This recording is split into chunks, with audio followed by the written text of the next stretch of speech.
Hope you are doing well. Class 10th chapter electricity में हमने 2 videos कर लिए जिसमें हमने बेसिक कंसेप्ट्स जो इलेक्ट्रिसिटी चैप्टर के लिए आपको चाहिए, टर्मिनोलॉजी जो जो टर्म्स आपको पता होनी चाहिए वो हमने कवर कर ली है। आज की वीडियो में यहाँ तक जितने भी हमने फॉर्मूला किए हैं उनसे रिलेटेड जो न्यूमेरिकल है वो प्रैक्टिस करेंगे। सो सबसे पहले तो फॉर्मूला की लिस्ट बना लो। कौन कौन से 3 फॉर्मूला किए हमने अब तक। फर्स्ट फॉर्मूला हमने किया था Q इक्वल टू NE जो कि क्वांटाइजेशन ऑफ चार्ज का था।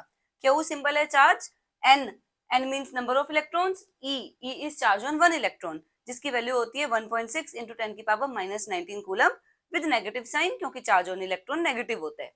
सेकेंड फॉर्मूला जो हमने करा था करंट का, I equal Q by T.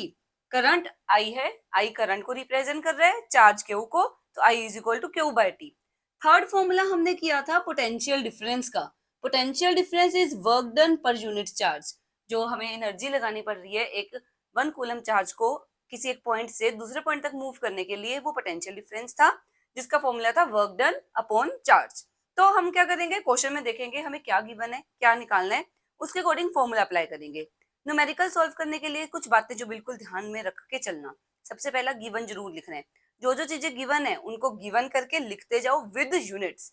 Second thing, जब भी आपने न्यूमेरिकल सॉल्व करना है फॉर्मूला जरूर लिखना है, उसके बाद फॉर्मूला में वैल्यूज पुट करनी है। Third thing, answer should be with units. Answer में आपने यूनिट्स जरूर लिखनी है, अदरवाइज 0.5 मार्क्स कट हो जाएंगे। तो क्वेश्चन है calculate the number of electrons constituting 1 coulomb of charge. हमें क्या फाइंड करना है, नंबर ऑफ इलेक्ट्रॉन्स, मतलब हमें n फाइंड करना है। गिवन क्या है, given is 1 coulomb of charge, मतलब Q की वैल्यू 1 कूलम हमें गिवन है। अब हमें पता चल गया नंबर ऑफ इलेक्ट्रॉन्स वाला फॉर्मूला, n वाला फॉर्मूला एक ही फॉर्मूला है, Q equal to NE। So Q equal N into E। Q की वैल्यू है 1, N हमें फाइंड करना है, E की वैल्यू 1.6 इंटू 10 की पावर -19 कूलम होता है, N निकालना है। ये सारा कुछ मल्टीप्लाई में है, इसको डिवाइड में ले आओ। 1 अपॉन 1.6 इंटू 10 की पावर -19 इक्वल टू N। अब ध्यान से स्टेप्स देखना, ये -19 नीचे है, इसको ऊपर ले गए, 10 की पावर +19 बन गया। स्टेप बाय स्टेप बता रही हूँ कैसे करना है सॉल्व। 1.6 है, 16 बाय 10 हुआ क्योंकि डिनोमिनेटर में पड़े, तो ये 10 ऊपर जाएगा इंटू 10 की पावर 19। अब ये जो 10 है छोटा है, न्यूमिनेटर छोटा है, डिनोमिनेटर बड़ा है, सॉल्व करने में दिक्कत आती है। तो उसके लिए क्या करो, 10 की पावर 19 को 10 की पावर 18 इंटू 10 लिख सकती हूँ। 10 की पावर 1, 18 प्लस 1 19 नहीं होता, कुछ भी नहीं किया, 19 को ब्रेक कर दिया 18 और 1 में। अब ये 10 और ये 10 मिलकर 100 बना देंगे। 100 अपॉन 16 इंटू 10 की power 18 is equal to n। n की वैल्यू आ जाएगी। अब 100 को तो 16 से डिवाइड करना आसान है, 100 को 16 से डिवाइड कर दो।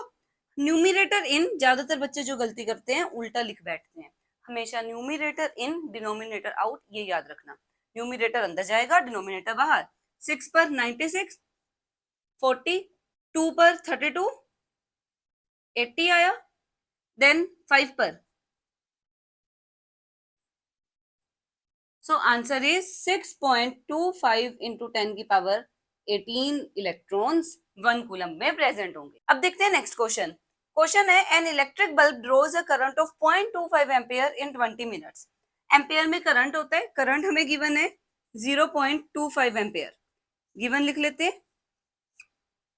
टाइम गिवन है 20 मिनट्स, मिनट्स को सेकंड में कर लो, 1 मिनट में 60 सेकंड, तो 20 मिनट्स में 20 इंटू 60 1200 सेकेंड्स। आगे क्या बोले उन्होंने, calculate the amount of electric charge. क्यों हमें फाइंड करना है, that flows through the circuit. इस सर्किट में से कितना चार्ज फ्लो कर रहा है, मतलब हमें क्यों फाइंड करना है। तो वो फॉर्मूला देखो जिसमें आई टी और क्यू हो, second formula I equal to Q by t, बस वैल्यूज पुट करनी है। I equal Q by t, I की वैल्यू 0.25, क्यू की वैल्यू हमें फाइंड करनी है, टी की वैल्यू 1200, डिवाइड में पड़ा इसको मल्टीप्लाई में ले जाओ। 0.25 into 1200 equal to Q 25 by 100, decimal हटाया, 2 डिजिट थी तो 100 आ गया, इंटू 1200, 0 से 0 कैंसिल, 25 इंटू 12 करोगे that will be 300, 300 coulomb answer आ गया। यूनिट जरूर लिखनी है, ऐसा unit of charge is coulomb. अब नेक्स्ट न्यूमेरिकल क्वेश्चन है how much work is done in moving a charge 2 coulomb across 2 points having potential difference 12 volt। सबसे पहले तो गिवन लिखो, क्या गिवन है, चार्ज गिवन है 2 coulomb, Q equal to coulomb, potential difference V given है 12 volt. क्या फाइंड करना है, वर्क डन। कौन सा फॉर्मूला है जिसमें वर्क डन Q और V है, थर्ड वाला formula V equal to W by Q। V equal W upon Q, V की वैल्यू 12, W हमें फाइंड करना है, Q की वैल्यू 2, ये डिवाइड में पड़ा है, इसको मल्टीप्लाई में ले जाओ, 12 into 2 that is 24 joule, so work done आ गया 24 जूल, काम खत्म।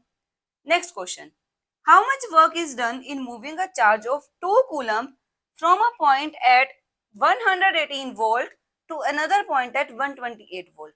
हमें ये पता है पोटेंशियल डिफरेंस कब होता है, एक पॉइंट से दूसरे पॉइंट तक जब मुझे चार्ज को मूव करवाना हो।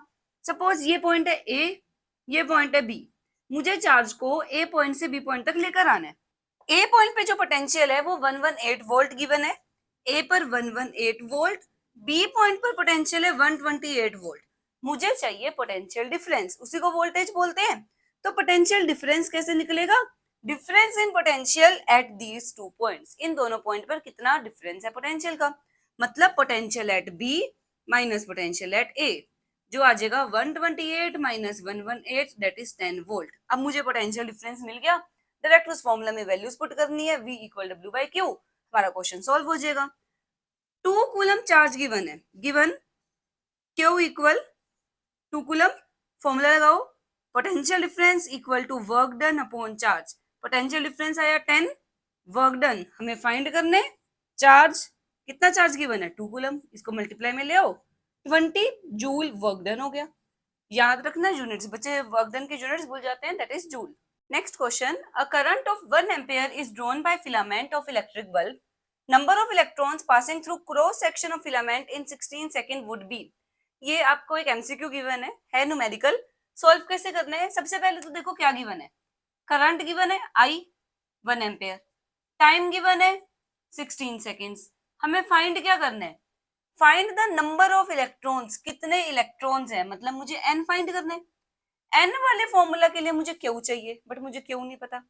Q किस फॉर्मूला से निकाल सकते हो, I equal Q by T, तो पहले फॉर्मूला लगाओ I equal Q by T, यहाँ से Q फाइंड करो, I की वैल्यू 1, Q हमें पता नहीं, टाइम 16, इधर मल्टीप्लाई में किया 16 कूलम, Q की वैल्यू कितनी आ गई 16। अब n वाला फॉर्मूला दोबारा लगाओ, Q is equal to n E, Q निकला 16, अभी हमने निकाला Q 16, n हमें फाइंड करना है, E की वैल्यू 1.6 इंटू 10 की पावर माइनस 19, नेगेटिव साइन क्यों नहीं ले रही हूँ, क्योंकि मैं नंबर ऑफ इलेक्ट्रॉन्स फाइंड कर रही हूँ जो नेगेटिव नहीं हो सकता, नंबर कभी नेगेटिव तो हो नहीं सकता, तो इसलिए हमने सिर्फ उसका मैग्नीट्यूड वैल्यू ले ली, 16 डिवाइडेड बाय 1.6 इंटू 10 की पावर माइनस 19। अब इसे कैसे सॉल्व करना है, 16 एज इट इज लिखा, डिनोमिनेटर में 1.6 है, ये 16 बाय 10 बनेगा इंटू 10 की पावर माइनस 19, ये जो डिनोमिनेटर वाला 10 है उसको ऊपर ले जाओ, 16 इंटू, जब ये ऊपर जाएगा 16 इंटू 10 अपॉन 16 इंटू 10 की पावर माइनस 19, जब ये ऊपर जाएगा तो 10 की पावर प्लस 19 हो जाएगा, 16 से 16 कैंसिल, 19 और 1 20, तो कितने इलेक्ट्रॉन्स आ गए 10 raise to the power 20, which is option number A. तो करेक्ट आंसर है ए ऑप्शन। तो इस क्वेश्चन में हमने दो फॉर्मूला यूज करे, पहला फॉर्मूला यूज करा I equal Q by t जिससे Q निकाला, फिर Q is equal to n E जिससे n निकाला, दो फॉर्मूला यूज करके ये न्यूमेरिकल सोल्व हुए।